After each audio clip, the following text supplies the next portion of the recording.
Hey, everybody, this is Dr. William Clark here for Leadership Conversations. This is the show where we talk about leadership according to the world that matters to you. And I wanted to spend a few moments with you. I wanted to actually talk about this article I found the other day. It was written by Tiffany Kush, and she writes for Fairy God Boss. And the topic she wrote about is the 10 things smart people do to enhance their reputation at work. And when I read this article, I thought it was pretty smart.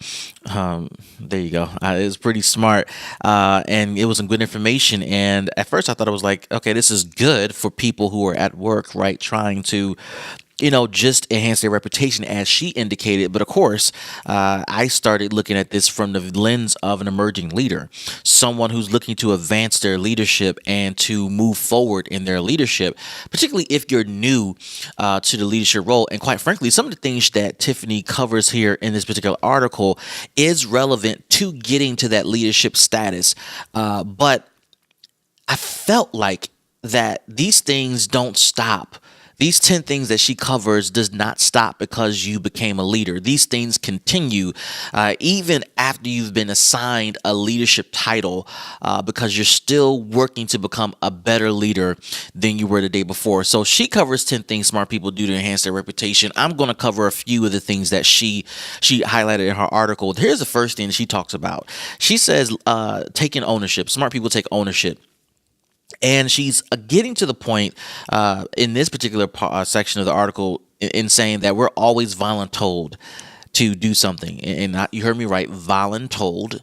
Now, and what she is saying is that oftentimes when our supervisors or our bosses ask us what we like to volunteer for a task, what we're actually being told is, I want you to do it, but I want you to do it as a volunteer, which is the combination of voluntold.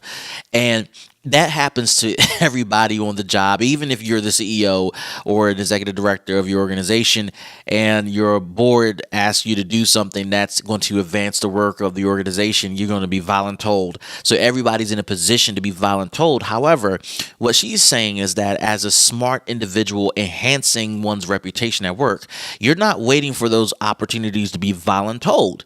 You, in fact, are taking ownership. You are taking initiative to move forward with an idea that is being discussed or introducing new ideas to the organization that can advance the work of the organization. That leads me to the second thing she covers, and that is be timely. She is talking about being on time for any and all things. There are too many of us in our organizations and leaders who are guilty of this, who do not show up to things on time. We're late for our own meetings. We're late for other people's meetings. When we do arrive, we take time away from the meeting to get ourselves situated, to greet everybody. We don't give ourselves enough buffer time to leave one meeting and go to the next. And it creates a backlog in your day, and it ultimately creates a backlog in your work. And she is pushing this idea that if you want to enhance your reputation, be on time with everything, not only just showing up, not only with being there 5-10 minutes before a meeting starts, but what about the submission of projects? What about the completion of projects? You have a deadline of getting it done by Friday. Why can't you get it done by Thursday? If the deadline is having it done by close of business, why not have it done by 12 or 3 p.m.?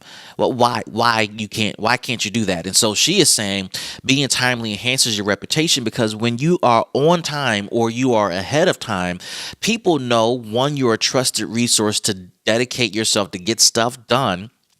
But then two, people can rely on the fact that if you get this done ahead of schedule, it gives them time, more time than they need to prepare, to review, to edit, to give feedback, or they can submit their work product early or on time because you were ahead of schedule. Here's number 3, and this one just hits me hard, because I think a lot of people struggle with this, and that is smart people and keep their promises. We always make promises on the job. We always say that, sure, I'll do this or I'll get this done. And when we don't do what we say we're going to do, it creates this negative ripple effect in the organization where we delay projects, we hold people up from completing things that they have to get done.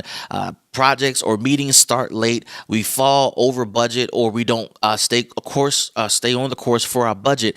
And keeping promises is all about saying, I'm going to complete, I am going to do, I am going to finish what I said I was going to do, regardless of the circumstances. I can't tell you how many times I've been let down by people not being late, but not keeping promises. Because part of being late is not keeping a promise. If you said you're going to have something by close of business and you don't have it by close of business, you broke a promise. If you say that, okay, I will have it to you by Wednesday, and you don't give it to me until the following Monday, you broke a promise. You tell me that you're going to complete project A, and you only complete portions of project A. You broke a promise. You're leaving me underwhelmed. You're leaving me with absolutely nothing to go on.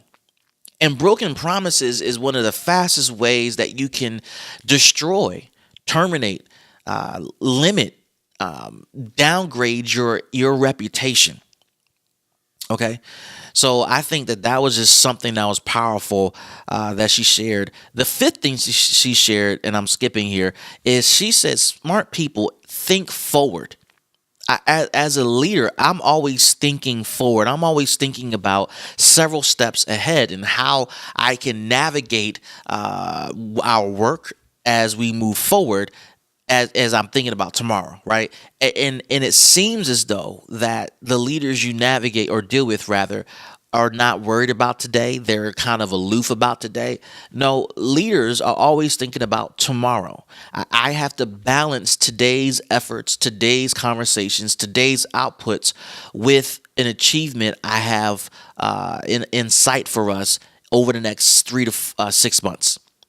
Or we got to get this project done in the next 3 to 6 months because we have a much bigger goal that I need to achieve in the next 2 to 3 years. As a smart person, it would enhance your reputation. It would enhance your leadership to think forward, to think about tomorrow, to think about 6 months, 12 months, 18, 24 months from now, because the people that you're reporting to, whether you're an emerging leader or whether you are the senior leader and you have a board, the people you report to are thinking about beyond tomorrow. They're thinking about next year and the year after that. They're thinking bigger. They're thinking globally. And if you're able to think on that level, then you're able to connect with what people are thinking about who are above you. I'll tell you this. I'll share these last two things. This is number 9 and number 10. Number 9 is to be innovative. If you listen to this podcast, you know that I talk about innovation and disruptive thoughts all the time. It is important for you to constantly innovate and create and to reinvent not only yourself but your work, your projects, your teams, etc. The more you innovate, the more creativity you add to your work, the more people can trust that you will never feel boxed in. Even when there are constraints that are out of your control, when you're able to innovate, when you're able to think your way through a situation, when you're able to come up with alternative solutions and not be limited to the circumstances that are presented to you, you will be viewed as not only smart, but a valued resource. It just doesn't stop when you achieve your leadership goals. No, this continues even as you are maintaining your leadership goals, even as you are you're rising to the most senior leadership position in your organization. Innovation is critical. Your staff will be looking to you for innovation. They will be looking to you for creativity, and they will get their cue from you. And this leads me to number 10, the last thing that she shared, which is get smart. At the end of the day, what she's talking about is you need to read. You need to read, read, read, read, read. Tiffany hits it on the head here. Reading changes everything. Reading enhances your thinking. It advances your thought process. You cannot be innovative. You cannot be creative if you're not reading the material of other people, if you're not keeping up with what's going on in your industry, if you're not reading articles, if you're not reading books, if you're not reading blogs, if you're not reading book chapters. You have to read and consume as much as you can. In some cases where it's relevant, getting smart also is inclusive of listening to people talk. This includes speeches. This includes keynotes. This includes YouTube videos. This includes podcasts. This includes meetings where you're going to meetings that you may not be a part of, but the person speaking is much smarter than you, and going to listen and process. Getting smart also is inclusive of asking questions, knowing what questions to ask, and to continue to ask, and then to write down what you're consuming, what you're hearing, and processing it. getting smart is all of our responsibility. So you can get Tiffany's article on the site Fairy God Boss.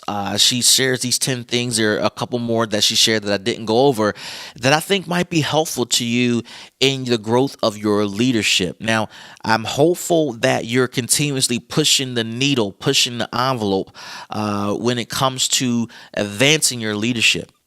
Your organization needs it. Your customers need it. You need it. Don't stop developing. Don't stop growing. You will see the benefits start to manifest soon enough. This is Dr. William Clark for Leadership Conversations, and we'll see you in the next show. Peace.